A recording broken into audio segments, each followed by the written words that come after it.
बिस्मिल्लाहिर्रहमानिर्रहीम। आज का जो हमारा तीसरा लेक्चर है वो सिलवाल के ऊपर है। तो सबसे पहले हम शुरू करेंगे कि सिलवाल को किसने डिस्कवर किया था। तो सिलवाल को डिस्कवर किया था रॉबर्ट हुक ने 1665 में। रॉबर्ट हुक ने 1665 में with the help of simple microscope की मदद से। सिंपल माइक्रोस्कोप वो माइक्रोस्कोप होते हैं जिसमें सिर्फ मैग्नीफाइंग ग्लास लगे होते हैं, यानी वो गिलास जो किसी चीज़ की जिसामत को बढ़ा देते हैं, इसको हम मैग्नीफाइंग ग्लास बोलते हैं। तो इस वक्त जिसकी रॉबर्ट हुक के पास जो सिंपल माइक्रोस्कोप था तो इसकी मैग्नीफिकेशन पावर कितनी थी? 30x थी। एक्स से हम मैग्नीफिकेशन पावर को ज़ाहिर करते हैं, इस एक्स से। और किस प्लांट से रॉबर्ट हुक ने सिल्वर को डिस्कवर किया था? ओक प्लांट की फाट कोर्क से। जिस पहले लेक्चर में मैंने इसके बारे में बताया कि हो ओक प्लांट क्या है और उसकी कोर्क कौन सा हिस्सा है। तो आपने सबसे पहले दूसरी लेक्चर देखनी है, तो फिर आप इस जुमले पर इंशाल्लाह समझेंगे। हाँ, अब मैं ताहू सिलवाल की डिफिनेशन की तरफ। तो सिलवाल जो है ना, ये रिजिड है, हार्ड है, परमिएबल है और non living and outermost boundary of the plant cell है। तो जो हमारे पास सेल है, प्लांट का सेल, फर्ज कीजिए ये प्लांट का सेल है। तो प्लांट के सेल से सबसे बाहर की तरफ ये आउटर मोस्ट इस, यानी फर्ज के ये लेयर, ये क्या है? ये सेल वाल है और ये सेल मेम्ब्रेन है। तो आउटर मोस्ट बाउंड्री ये हो गई, तो ये सेल मेम्ब्रेन है। प्लांट सेल के बाहर जो सबसे आउटर मोस्ट बाउंड्री है, इसको हम क्या बोलते हैं? सेल वाल बोलते हैं। और इसके बाद जो दूसरी बाउंड्री आती है, इसको हम सेल मेम्ब्रेन बोलते हैं। और ये रिजिड है, हार्ड है, परमिएबल है और नॉन लिविंग है। इसको मैंने एक एक लफ्ज़ की वजाहत की है आगे, तो आप इंशाल्लाह इससे बहुत ज़्यादा समझेंगे। नंबर 2, हाँ, explanation. Permeable because they allow the both solvent and solute molecule. Permeable एक होता है सेलेक्टिवली परमिएबल, एक होता है सिर्फ परमिएबल। सेलेक्टिवली परमिएबल से मुराद ये होता है कि वो किसी खास चीज़ की सिलेक्शन करके फिर इसको अपने पास बुला लेते हैं। और परमिएबल वो होती है जो सिलेक्शन नहीं करते, जो हर किसी को अलाउ कर देते हैं। मसलन अगर आप क्लास में एंटर हो रही है और आप उस्ताद से इजाज़त मांगना है आपने ना, जब आप उस्ताद से इजाज़त मांगे तो आप हो गई सेलेक्टिवली। लेकिन जब हर कोई आपकी क्लास में आता है और अपने उस्ताद से इजाज़त नहीं लेता तो ये क्या हो गई? ये परमिएबल हो गई। तो सेलेक्टिवली और परमिएबल में ये यही डिफरेंस है। तो परमिएबल का मतलब यही होता है कि वो हर किसी चीज़ को, हर किसी मालिक्यूल को पास कर देती है। लेकिन सेलवाल जो है ना, ये परमिएबल है सिर्फ और सिर्फ स्मॉलर मालिक्यूल्स के लिए, जिसकी मालिक्यूलर साइज़ 30 to 60 KDA हो, यानी ये हो या इससे कम हो, तो ये इन मालिक्यूलों को गुजार देते हैं।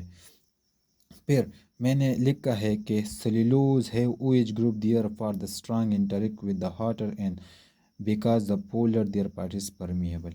यानी मैंने इसी परमिएबल की और भी वजाहत की है कि परमिएबल क्या है। यानी सिलवाल जो है ना, ये सेल्यूलोज से बना होता है और सेल्यूलोज में जो है ना OH फंक्शन ग्रुप मौजूद है। जब भी वाटर से इंटरेक्ट करेगा ना, तो ये फर्ज कीजिए मैं यहाँ पर लिखता हूँ, ये वाटर का स्ट्रक्चर है ना और सेल्यूलोज में OH ग्रुप है। तो OH ग्रुप पर नेगेटिव चार्ज है और इस हाइड्रोजन पर पॉजिटिव चार्ज है ना, तो ये जब इससे इंटरेक्ट करेगा तो सिल्वाल क्या हो गई? ये पोलर हो गई। जब ये पॉजिटिव नेगेटिव आपस में इंटरेक्ट करना है ना, जब ये सिल्वाल में मौजूद है ये OH ग्रुप और ये वाटर है, जब ये इससे गुजरता है तो ये एक दूसरे के साथ क्या करेगा? इंटरेक्ट करेगा। नो तो जो सिल्वाल है ना, ये पोलर है, यानी इस पर चार्ज है। किस कौन सा चार्ज है? OH की वजह से इस पर चार्ज है। और OH ग्रुप किस में मौजूद है? ये सेल्यूलोज में मौजूद है। और हाँ, दूसरा पॉइंट मैंने लिखा है, rigid and hard is cause by the lignin and plant. Plant का जो सिलवाल है ना, जो रिजिड है, जो सबसे बाहर हम प्लांट में देखते हैं, ये असल में यही सिलवाल है।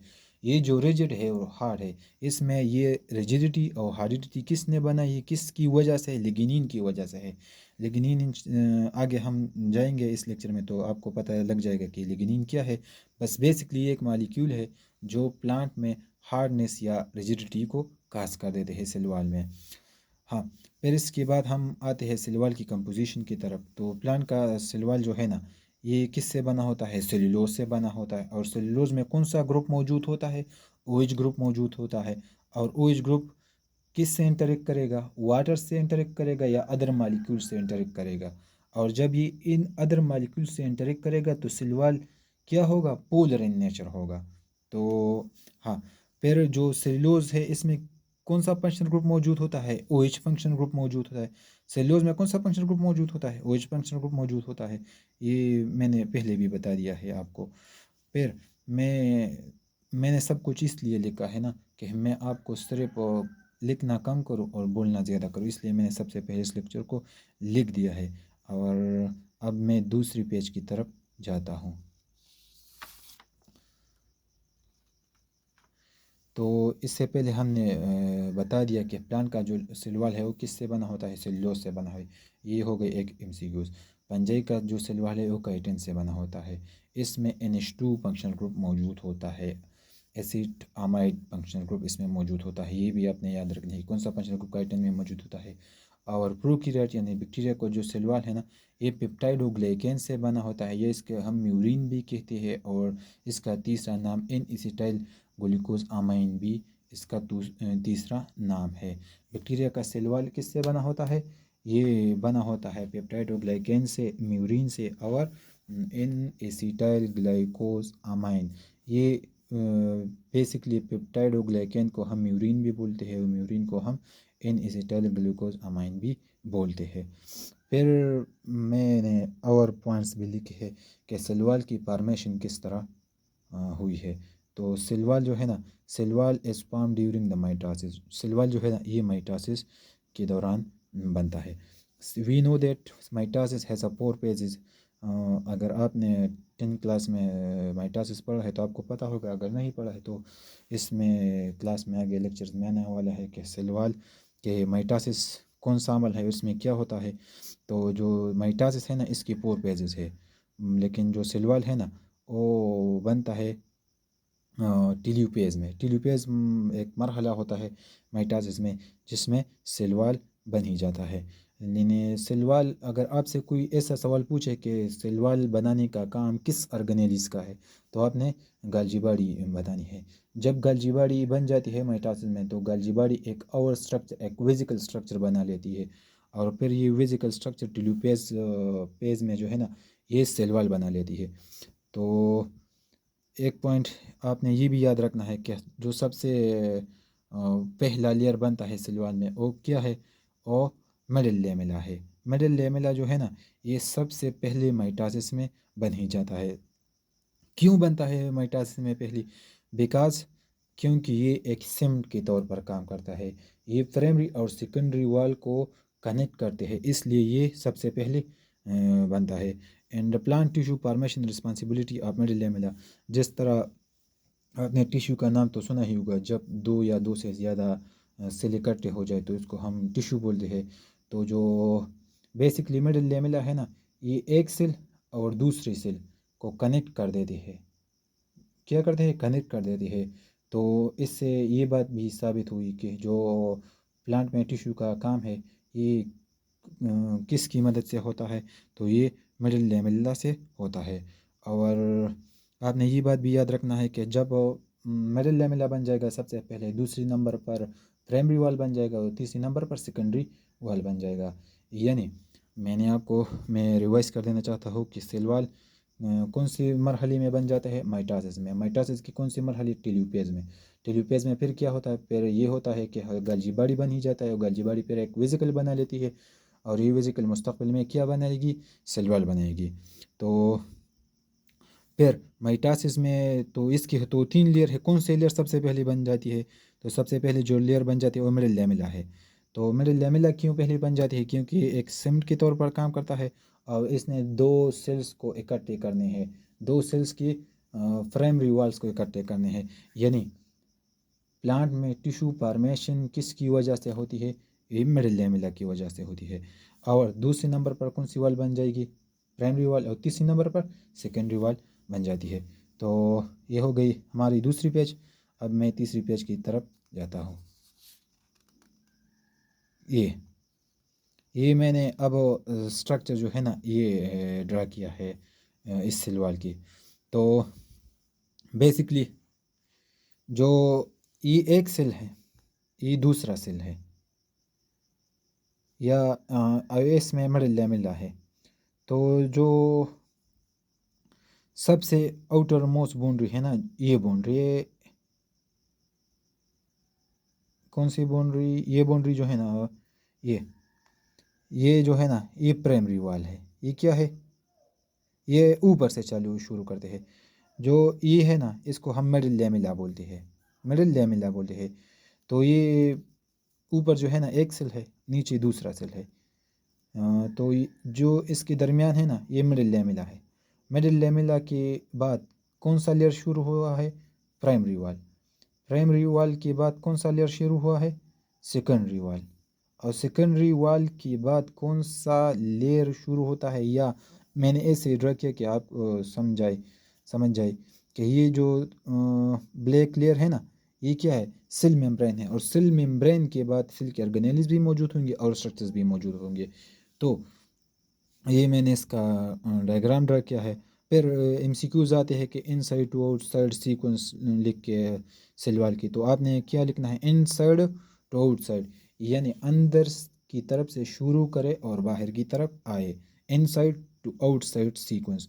तो सबसे पहले जो हमारी इनसाइड से हम शुरू करते हैं ना, तो कौन सी लेयर शुरू, सेकेंडरी वाल, फिर प्राइमरी वाल, फिर मिडिल लैमेला, और इसकी अपोजिट जो है ना आउटसाइड टू इनसाइड सीक्वेंस होगी। तो मैंने ये भी बता दिया है। फिर मैंने एक लफ्ज़ लिखा प्रेग्मोप्लास्ट। प्रेग्मोप्लास्ट क्या है, बेसिकली प्रेग्मोप्लास्ट ओ सब्सटेंस है, the substance which form cell wall call phragmoplast. ओ सब्सटेंस जो सेल वॉल को बना लेते हैं इसको हम क्या बोलते हैं, प्रेग्मोप्लास्ट बोलते हैं। तो फिर मैंने सेल वॉल कलर्स की तरफ आया हूँ। तो सेल वॉल का जो कलर है ना ये प्लांट की नेचर पर डिपेंड करता है कि प्लांट कौन सा नेचर क्या है, कौन से। तो बेसिकली जो सेल वॉल है ना ये तो प्लांट में मौजूद होता है। तो बैक्टीरिया भी एक बैक्टीरिया के बारे में मैंने लिखा है कि ग्राम पॉजिटिव बैक्टीरिया जो है ना इसमें cell wall purple to blue colour है, और ग्राम नेगेटिव में सेल वॉल जो है ना ये पिंक टू रेड कलर है। ये gram positive gram negative bacteria भी आपने इससे पहले लेक्चर में सुना होगा टीचर से। तो ये सिलवाल की कलर से जो मुख्तलिफ प्लांट्स में मुख्तलिफ होते हैं। तो ये डिपेंड करता है कि प्लांट का नेचर कौन सा है। तो ये अब मैं जाता हूँ और पेज की तरफ। हाँ, स्ट्रक्चर, आपने इस बायो में स्ट्रक्चर का जो लफ्ज़ है ना या आगे लेक्चर्स में आपने ये स्ट्रक्चर्स का लफ्ज़ जो है ना ये बहुत दफ़ा सुनना है। तो सबसे पहले आपने ये स्ट्रक्चर का कंसेप्ट समझना कि स्ट्रक्चर बेसिकली है क्या। Structure of something that arrange of its part. Structure of something, वही किसी भी चीज़ का स्ट्रक्चर जो है ना और अरेंजमेंट ऑफ इट्स पार्ट। जिस तरह मैंने ये सिलवाल का जो ही नहीं, ये सिलवाल है ना बेसिकली, ये मैंने फिर ये सिलवाल है ना। तो ये इसका जो स्ट्रक्चर है ना ये क्या है, कंस्ट्रक्चर ऑफ समथिंग। तो ये कंस्ट्रक्शन हो गया किस चीज़ का, सिलवाल का। और इट्स पार्ट्स का जो इसमें मैंने बता दिया कि प्राइमरी है, सेकेंडरी वाल है, मिडिल लैमेला, ये इसकी अरेंजमेंट है। तो स्ट्रक्चर जो है ना इसको हम बोलते हैं कि the construction of something and the arrangement of its part. किसी चीज़ का बनना और इसकी अरेंजमेंट को हम क्या बोलते हैं, स्ट्रक्चर बोलते हैं। मसलन मैं आपको एक एग्ज़ाम्पल लेता हूँ।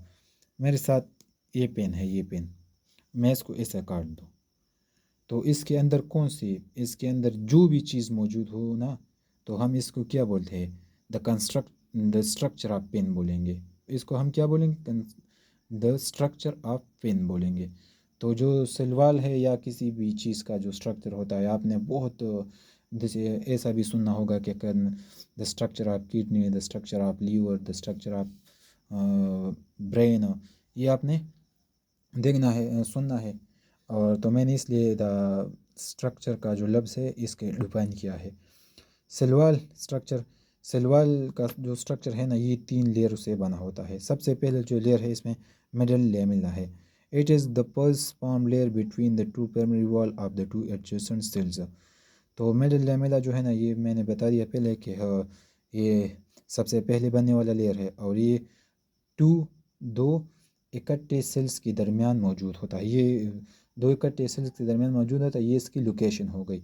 अगर आपसे कोई पूछे कि मिडिल लेमिला किस जगह पर मौजूद होती है तो आपने बता देना कि दो सेल्स के दरमियान में मिडिल लेमिला मौजूद होती है और ये किस तरह काम करते हैं, ये सीमेंट के तौर पर काम करती है।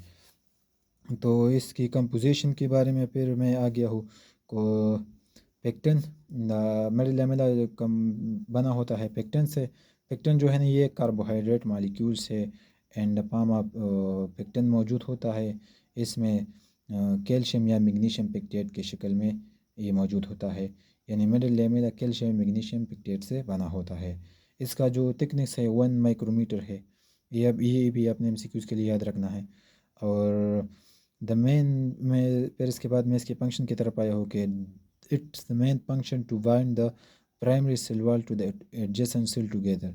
तो इसका फंक्शन ये है कि ये दो सेल्स को एक दूसरे के साथ बाइंड कर देते हैं। तो ये इसका फंक्शन हो गया। और नंबर दूसरा ये है कि मिडिल लैमेला जो है ना ये प्लांट में टिश्यू फॉर्मेशन का काम करते हैं। तो ये इसका दूसरा फंक्शन हो गया। अब मैं जाता हूँ 5वीं पेज की तरफ। प्राइमरी वाल। प्राइमरी वाल कैसे कहते हैं? प्राइमरी वाल को हम ट्रू वाल भी बोलते हैं। इसका दूसरा नाम जो है ना ये ट्रू वाल है। प्राइमरी वाल का दूसरा नाम ट्रू वाल है। प्राइमरी वाल जो है ना ये बना होता है मेनली सेल्यूलोज से, पेक्टिन से, लिग्निन से और हीमोसेल्यूलोज से। सेल्यूलोज जो है ना ये कार्बोहाइड्रेट है और हीमोसेल्यूलोज आपने ऐसा नहीं बोलना है कि ये हीम का मतलब है कि खाफ। अब ये बिल्कुल ये गलत कंसेप्ट है। हीमोसेल्यूलोज का मतलब है नॉन सेल्यूलोज, यानी ये सेल्यूलोज नहीं है। और इसका जो एग्ज़ाम्पल है वो मैंने ज़ैलीन लिखे है। हीमोसेल्यूलोज का एग्ज़ाम्पल ज़ैलीन है। और काइटिन प्लांट जो है ना ये 94% ऑफ सेल्यूलोज से बना होता है। और मिडिल लेमिला और प्राइमरी वाल दोनों में पेक्टिन मौजूद होते हैं। और सेल्यूलोज मालिक्यूल जो है ना ये प्राइमरी वाल में क्रिस क्रॉस अरेंजमेंट में मौजूद होती है। यानी क्रिस क्रॉस अरेंजमेंट हम इसको बोलते हैं। ये हो गई कैसे, इस तरह की अरेंजमेंट में ये सेल्यूलोज जो है ना ये प्राइमरी सेलवाल्स में मौजूद होती है। क्रिस क्रॉस अरेंजमेंट हम इसको बोलते हैं। और इसका जो थिकनेस है 1 माइक्रोमीटर है। तो ये भी आपने याद रखनी है इस साइज़ थिकनेस के बारे में कि इसकी थिकनेस कितनी है। फिर मैं आ गया हूँ सेकेंडरी वाल की तरफ। तो third part link during mitosis called secondary वाल। जो माइटोसिस में तीसरा लेयर बन जाती है इसको हम क्या कहते हैं? सेकेंडरी वाल बोलते हैं। तो सेकेंडरी वाल बना होता है सेलुलोज से, हीमोसेलुलोज से, लिग्निन से, inorganic salt, silica and waxes से। यानी तकरीबन जिन जिन चीज़ों से प्राइमरी वाल बना होता है इनसे सेकेंडरी वाल भी बना होता है। लेकिन फ़र्क सिर्फ इतनी है कि इसमें इनऑर्गेनिक साल्ट, सिलिका और वैक्सेस यानी पेड्स भी मौजूद होते हैं। तो पर इसमें सिर्फ इतनी है कि इसमें इनऑर्गेनिक साल्ट, सिलिका और वैक्सेस भी मौजूद होती है।